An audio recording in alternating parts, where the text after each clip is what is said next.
Yeah, very good. So I stayed at this absolutely incredible hotel that was the heating unit was like an engineer design. torontotv. I've been in business for 22 years, reporting.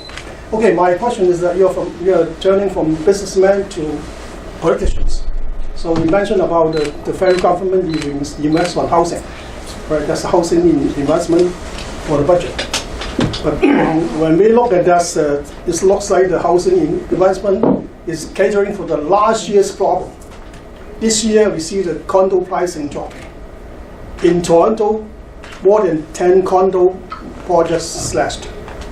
Okay, and condo investor, they're losing money. They're losing their value on the condo investment. So my question is that, is the government really think about the future of our citizens, people of the Canada, or just like fixing or patching the previous problem? Thank you. Okay. So real estate markets, is those of us who've been here for a long time, they go up and down. What we ultimately have is a shortage of affordable housing. We need to have more affordable housing all across this country. What this government is doing with the Build Canada Homes is committing to take annual housing starts from 240,000 a year to 500,000 a year. That will let young families have a shot at home ownership. That will make home ownership more affordable to all Canadians. It also is going to encourage more reasonably priced rental properties. And while we're doing that, we're focused on it getting built with Canadian lumber and Canadian steel and Canadian aluminum, so that our industries and all the people who work in those industries continue to have good careers, good paying jobs. Sir, my belief is markets go up and down. Our fundamental issue is we need to build more affordable housing in this country, and that's what this budget is designed to do. Okay. So just one follow-up. Do we have enough construction workers? Thank you. I'll let anyone else chime in who'd like to, but one of the key things this government is doing is focusing on the trades.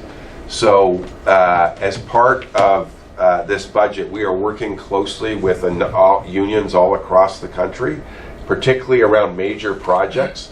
We're working directly with the unions so that as these projects are coming on, they are training up the electricians, the plumbers, the carpenters, the pipe fitters who will work in these trades, and we will get those workers to the right place so that they have long-term careers. We'll just go down the line. And just to add to what Tim said, some of you know my son is a plumber, and a very proud plumber, very proud of the various buildings. He's been very involved in institutional commercial plumbing. There is a little bit of a fear, let's acknowledge it, that right now, with all the great proposals that we are putting forward in our budget, that a lot of these trades are being really pulled in many different directions. So our skilled trades programs are very important. Here in Ontario, the provincial government actually is working very hard on the skilled trades as well.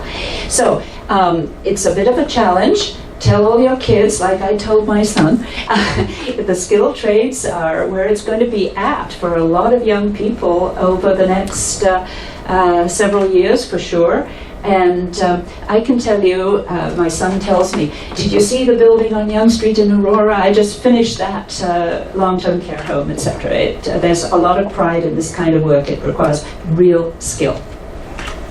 Cool.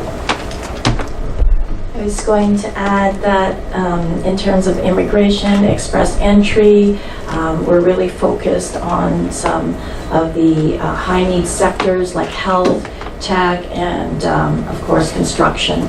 And just the other day, I attended a housing announcement in Southwest Scarborough where there is going to be 245 units that will be part of the cooperative. Cooperative housing is really, I think, very impactful because it involves people becoming members and putting back into their community. And that's the first phase of that development. And there's 2 other phases connected to that federal land. And also, in the North York area, in Downsview, there will be over 540 units of new housing. So that is a complete housing development, a whole community being built up on federal lands. Thank you. Did you want to add anything? Covered it perfectly. We're good? Okay. Another video conference 2 days ago, our community clinic got $4.6 million from Ontario government to hire 7 doctors.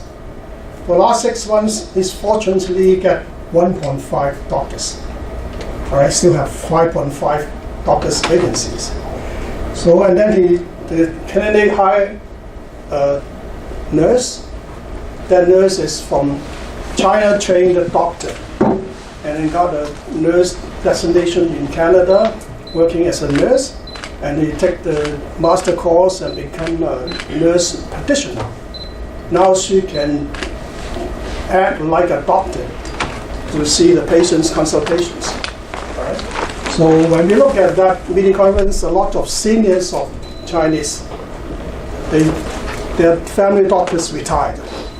He's 80, 90 years old without family doctors. And then the clinic, that clinic has some special requirements that he requires the doctor with second language capability, like Chinese, like Philippine, South Asian, so that because they have to serve that ethnic community. My question is that the nurse example is good. They got many professional trained overseas. Can Canada make use of those resources?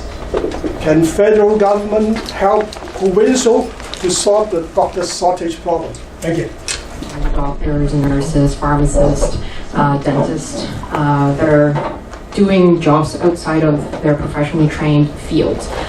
So what we've been committed to do and what we've been doing over the course of the past couple of years, and in Budget 2025 we're committing additional $97 million on the foreign credentialing. This is both in healthcare and construction, because we know there's a need. There is a need across the country, and in Ontario we sort of see it firsthand as well. We see sort of people having issues, troubles accessing primary care, and that could be family doctors, that could be nurse practitioners, that could also be a walk-in clinic, right? So budget 2025, we're doing that. We want the process to be more streamlined, but that does take a lot of coordination, and Helena would know this even more so. You have the federal government that are supporting provinces through health transfers, but the regulatory bodies, the regulatory colleges are provincially administered, and the residency spots are provincially supported. So what we're doing, we're supporting that effort. We can definitely play that coordination role to see, oh, where do you need, right? Can we help you in streamlining some of the foreign credentialing processes? And provincially, even through some of our funding mechanisms, through the Health Infrastructure Fund, we're committing money to build more medical schools. We're supporting, for example, Toronto Metropolitan just opened a new medical school focused on training primary physicians. And I think once they are completed, their graduation rate is about 90 doctors per year. And so that will help. And we are supporting that with some infrastructure funding as well, building their student centers so they can keep a more sustainable rate of graduating doctors, so they can service Ontario, perhaps Canada as well. And we're also through our community work, we're doing that studying as well to see what kind of barriers we can help break down in that sense. But so yeah, just want to emphasize federal coordination role, provincial, they hold the spots and they hold the regulatory body, so we're working on all fronts, and we recognize there is an issue and we're here to tackle it.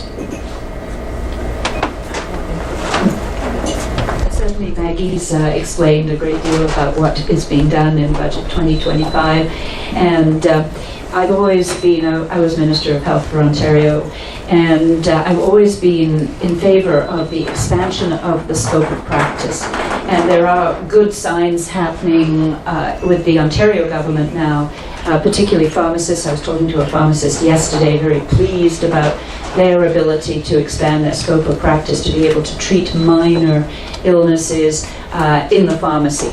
And this is being played out across the country to a certain extent. The role of the federal government in healthcare, of course, is subject to the Canada Health Act.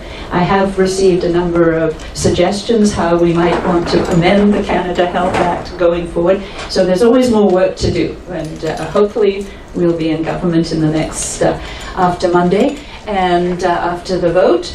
And so we still have lots and lots of ideas how to make things even better. All right, I think that's an excellent note to end on, so I will thank